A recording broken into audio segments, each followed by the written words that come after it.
sport has the power to change the world.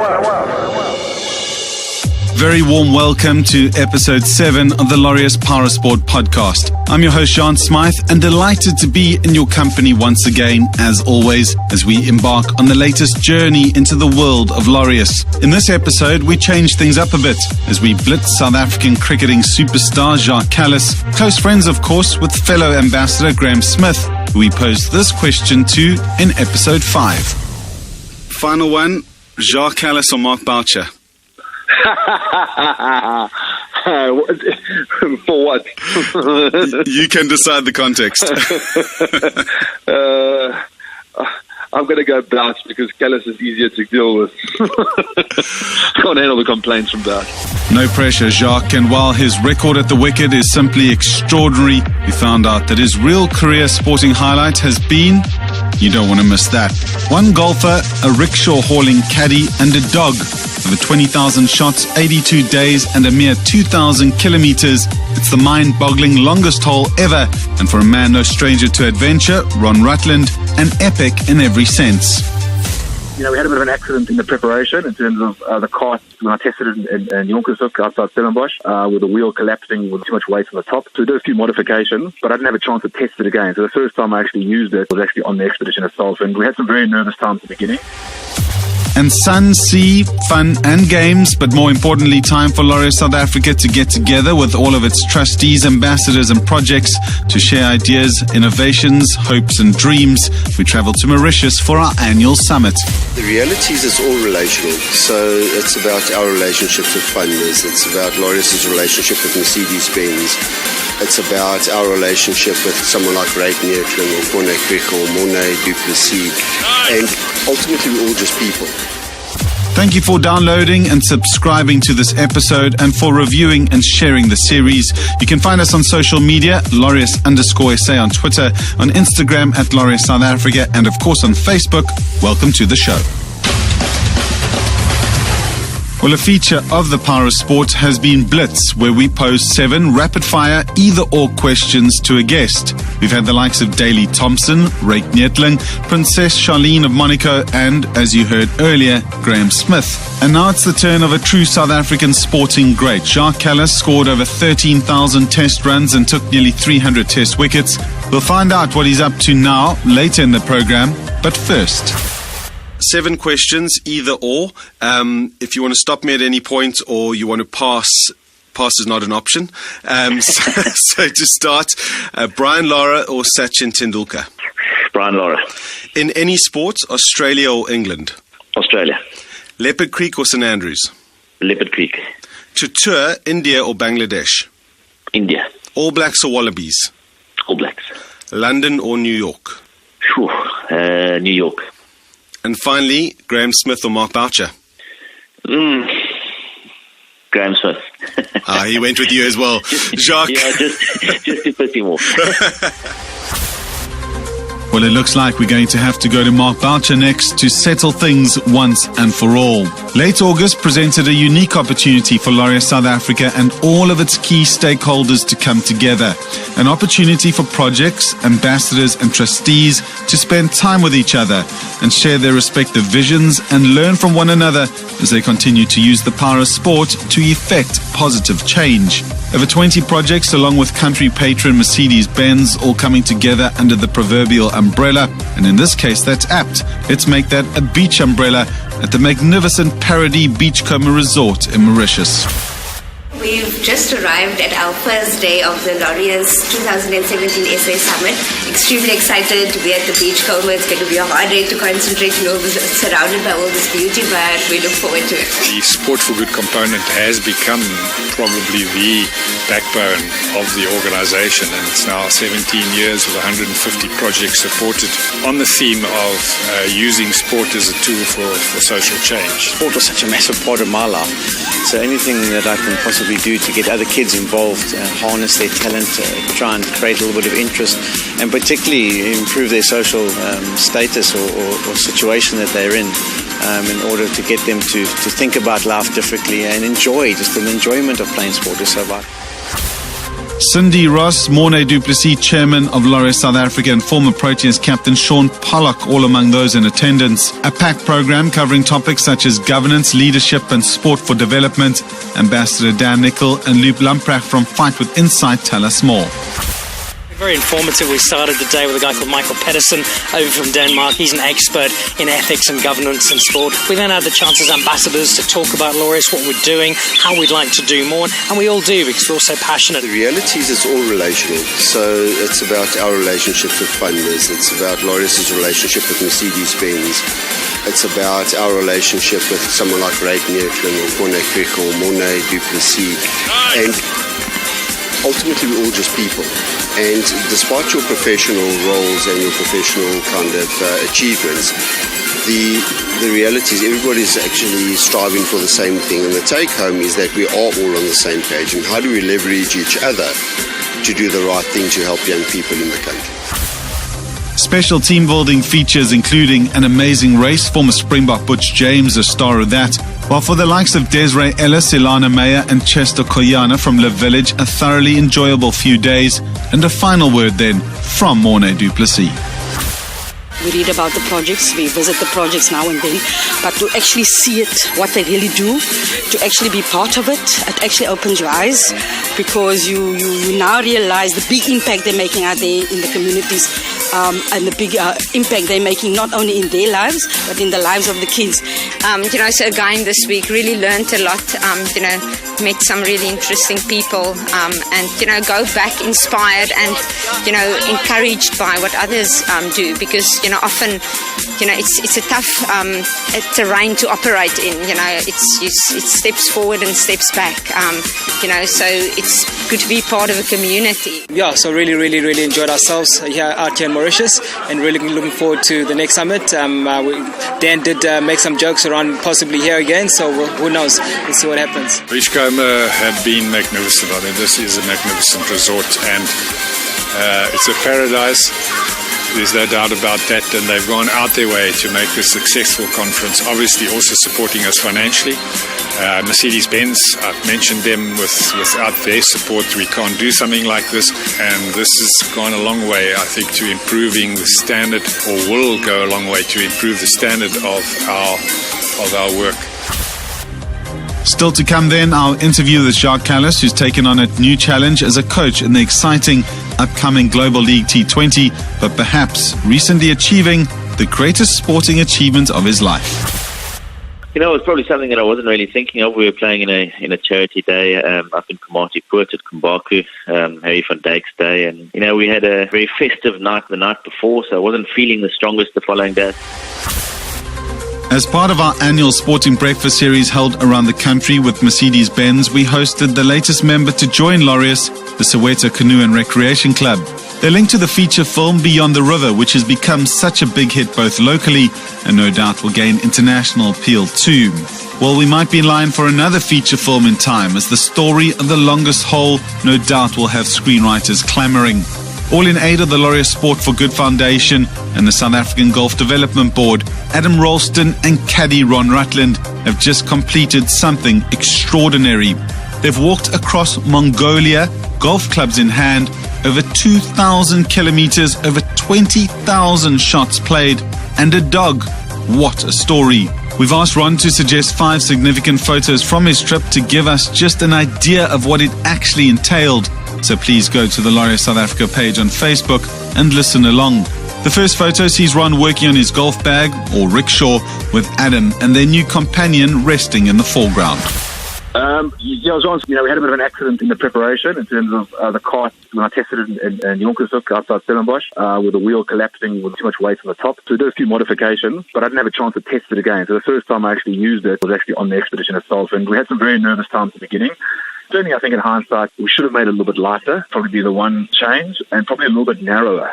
because quite often, like when you're going down the sides of mountains, path itself was pretty narrow, and the most nervous that I got was on the steep canvas, and all the weight was sort of on the outside wheel. But all in all, it went remarkably well. Yeah, I mean, in that picture, Ron, it's your home of sorts. You're doing repairs on the rickshaw, and then in the foreground, there's this dog lying ever so peacefully, kind of contradiction to the rest of the frantic work that's happening in the background, and a real story around this dog. How did you guys come to pick that up, and what happened to it just before you came home? It was a completely unexpected third member of our team, and basically on the third or fourth day of the expedition, we were still up in the White River Valley, which has been a real difficult start to the journey. And we actually had a cameraman, Andrew King, a Cape Town guy, who was out filming for the first week with us. And Adam and I, he went ahead to go and do some filming, and Adam and I sort of came around this corner, and Andrew was sitting on the ground with his dog, had his head in his lap, and we didn't think much of it. And Andrew went, this dog's just arrived, and he's crying, and he seems a bit lost and lonely. And Andrew's a real sort of dog animal lover, and anyways, we didn't really know what to do. But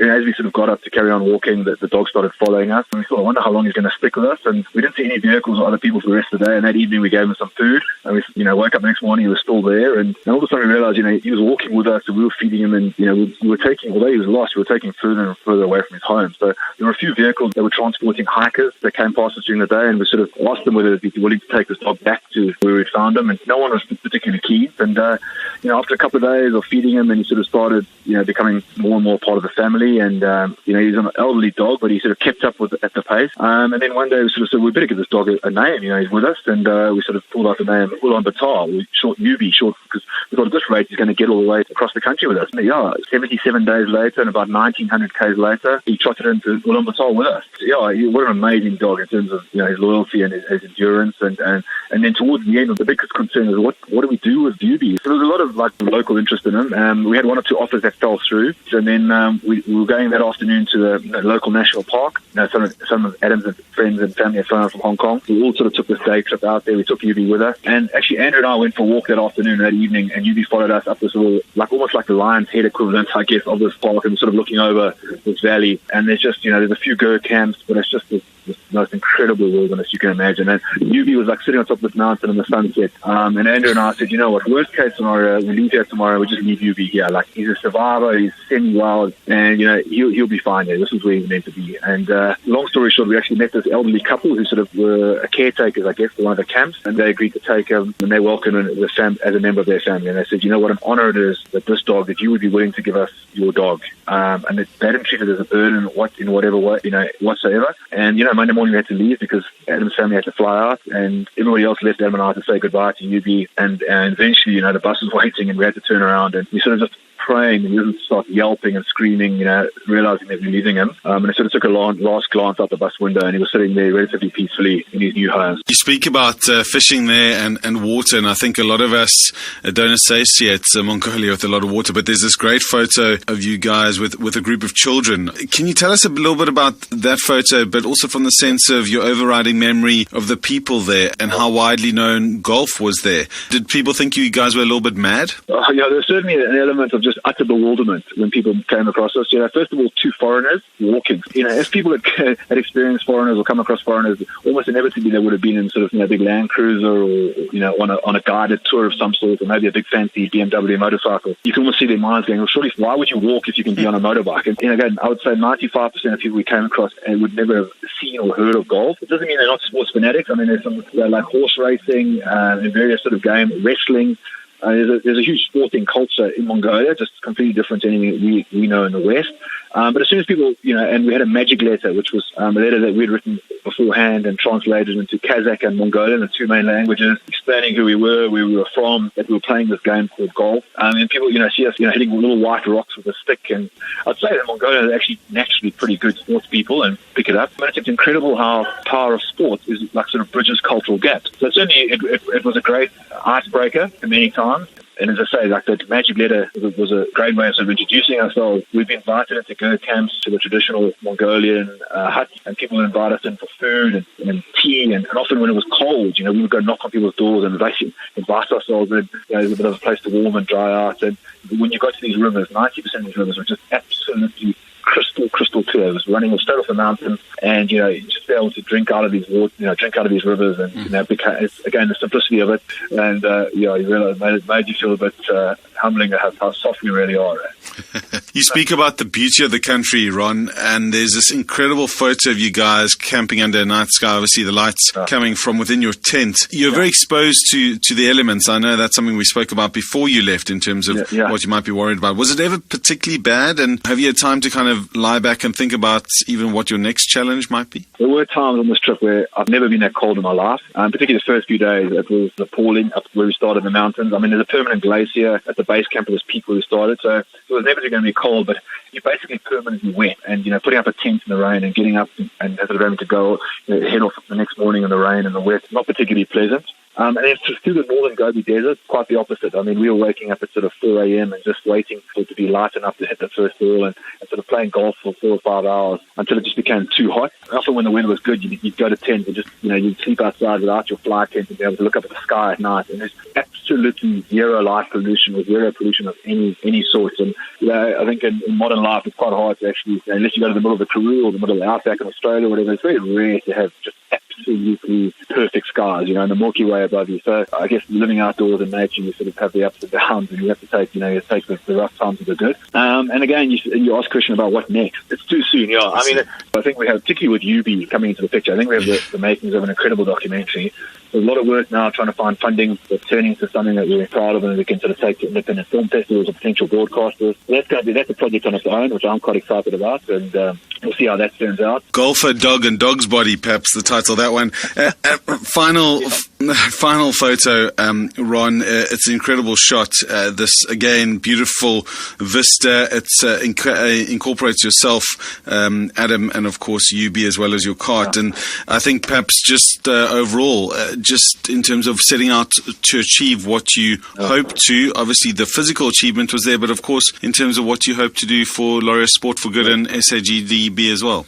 I really look forward to, actually being able to take a bit of quiet time to reflect on what we, as you say, what we achieved physically. Like, I don't think we've actually quite grasped what we managed to pull off in terms of walking across 2,000 kilometers across Mongolia. I mean, as I said before, I've never done anything harder in my life, and I look back at individual photographs, I think back to individual moments at the time. I go, my goodness, how did we? And it was a team effort. We had to drag this cart, push this cart up big mountains. We had to drag it through sand and swamps and put up with all this weather and put up with the emotional and mental challenge of it all. So I don't think it's really sunk in what we pulled off. But at the end of the day as well, in terms of, we managed to raise, I think, around the final numbers that we done would have been over. It will be over sort of $20,000 for Laureus Sport for Good and the South African Golf Development Board, and to sort of have a bigger purpose to what we're doing. I'm a big believer that an adventure for adventure's sake, but at the same time, we've got an opportunity to go and live a dream, which would be a dream for so many people, but to actually make it happen. But in terms of being able to have a bigger purpose and a bigger cause,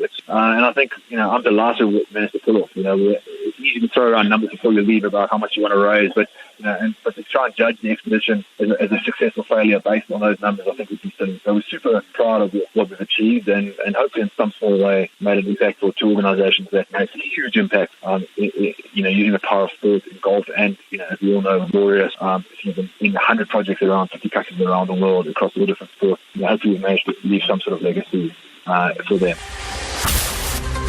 South African cricket sits on the cusp of major change with the new Global League T20 to launch in November. It's seen not only the country's best cricketers and international stars poised to compete, but also young coaches too.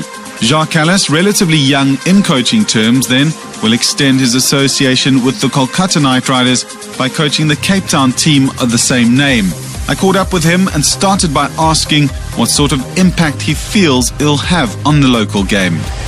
Yeah, so exciting times lying ahead, I think, not only for South African cricket, but world cricket. The IPL was so good for Indian cricket, and, hopefully the same thing's going to happen here in South Africa. Obviously, I've been part of the IPL, and in particular KKR for many a year now. I've played for KKR and was assistant coach to them with Trevor Bayliss, and then Trevor Bayliss took over the England job, and I got offered the coaching job at KKR. And then KKR decided to, buy the Cape Town franchise. So, naturally, they asked me to become coach of this franchise. So, looking forward to that opportunity. And nice to be back in Cape Town, involved where, I grew up and learned my cricket. You kind of touched on it there. We have seen the proliferation of T20 cricket around the world. Obviously, you being closely aligned with not only KKR, but other teams as well down in Australia. Just how important do you see this competition for perhaps the long-term sustainability of South African cricket? It's massive for us. And I think the guys have realised that, and they're putting every effort into it to make sure it's successful. So I see no reason why it can't be successful. I think that people have been calling out for it. We saw the response when IPL 2 was held in South Africa, how people responded to that. And, now we've got our own. So I think people are going to respond very well to it, and need world-class players to make it successful. And we've got that. So the ingredients are all there. Hopefully it can just all come together. You mentioned some world-class players, of course, Chris Gayle, Dale Steyn, and the list goes on. What kind of cricket can fans expect from a Jacques Kallis-led side? We've always tried to do stuff slightly differently, come up with new innovations and new ideas. So it'll certainly be no different here. We tried lots of things at Kolkata, and a lot of them worked. So hopefully those ideas and that will come off again. But having said that, I think all 6 sides or 8 sides, whatever it is, are pretty much evenly matched. I think the way the teams are selected made it very fair. So I don't think one team will dominate. So it's going to be exciting cricket. All 8 teams have a chance of winning it. So there are going to be a lot of closely contested matches, which is exactly what you want. Just on the road, you're going to have the Stellenbosch Kings, and then up in Benoni, you're going to have Jean Smyth and also Mark Boucher down in the Eastern Cape.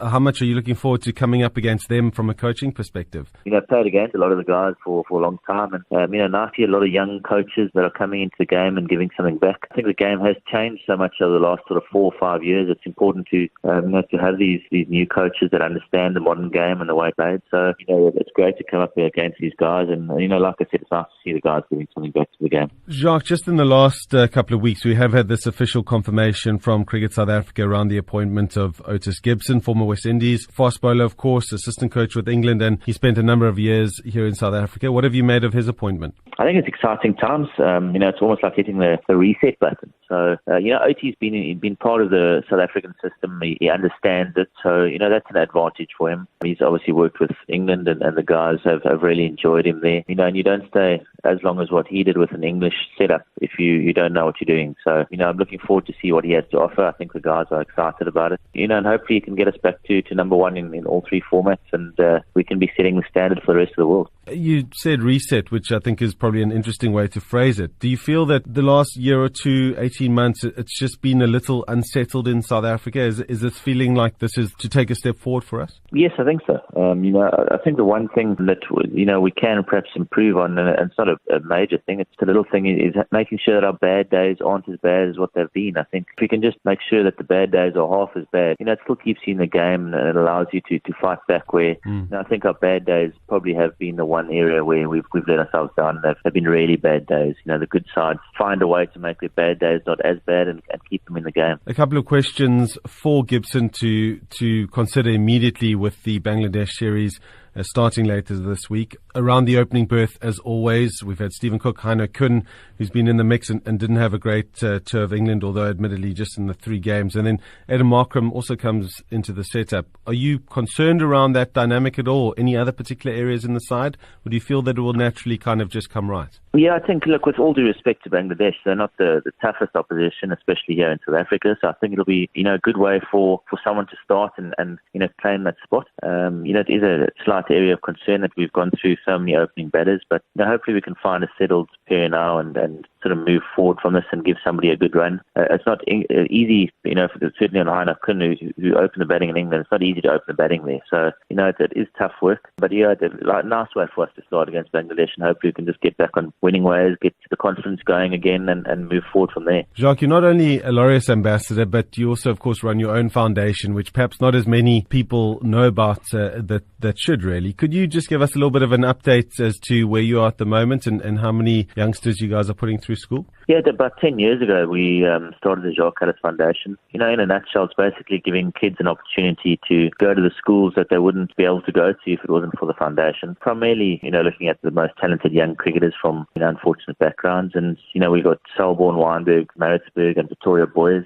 We've lately just joined up with Momentum, just to grow it, because they've also got their foundation, and we just amalgamated to make a bigger difference to people, get to a wider spectrum. And, it's nice to give back. That old saying of, giving is better than receiving, and that's certainly how I felt it. It's nice to give an opportunity to some youngsters to live their dream. I certainly was lucky enough to live my dream, and if we can make the same difference for those guys, then that's the icing on the cake. I mean, the icing on the cake would obviously be if the guys came through and played for South Africa, but if they don't make it from a sporting point of view, they're getting a good education, so it gives them plenty of opportunities in life. And we've probably had about I'd say 40 to 50 kids come through. It's given me as much pleasure as when I was playing for South Africa to see these guys get an opportunity. That's absolutely fantastic, Jacques. Long may that continue. Just in closing, we're going to end off on a slightly lighter note. Hole-in-one, Jacques, your greatest ever sporting achievement? Right up there, yeah. Tell us about it. I really enjoy my golf, and it was probably something that I wasn't really thinking of. We were playing in a charity day up in Komatipoort at Kumbaku, Harry van Dijk's day, and we had a very festive night the night before, so I wasn't feeling the strongest the following day. So the last thing on my mind was trying to hold this hole-in-one, even though it's been something that I've really wanted for a long time, and managed to put the ball down, hit a 7-9, 176 meters, second bounce into the hole. Yeah, then the festivities really started. So it was good fun to do it with a few mates around. So I think the whole field came to a stop. It was just golf carts coming from all directions. We certainly made enough noise. But yeah, nice to do it on a good day where we're doing something for a good cause and having all my mates around. Well, that's it from this episode on The Power of Sport. Thank you for downloading and subscribing. And please remember to rate and share this with your friends too. In our next episode, we'll be reflecting on the Springboks and the All Blacks in 2017 as we wrap up the annual breakfast series down in Cape Town. Grant, the recent history between the Springboks and the All Blacks obviously heavily favours world champion All Blacks at the moment. Is that rivalry still as real as ever? Well, certainly from a New Zealander's point of view it is, absolutely. And these things go in cycles. There was a time when the Springboks were quite dominant. There was a time where we simply couldn't win Test series in South Africa. And it wasn't until 1996 that we were able to change that. So I think from an All Blacks point of view, the ultimate is playing against the Springboks. Sure, we probably play against the Wallabies more often. We go on our northern tour in November every year, but I think the rivalry between the All Blacks playing at home and away against the Springboks is as strong now as it ever has been. And in a special feature, we chat to the South African Seven side to find out the key to their success. And I step aside and Kyle Brown, Neil Powell and Philip Snyman get the chance to play Blitz. Charlize or Mila Kunis? Mila Kunis. Your wife's a blonde, huh? I know, yeah. Okay, check it out. Thanks for joining us, and don't forget to go to iTunes to download this and other episodes of the podcast. Cheers, until next time.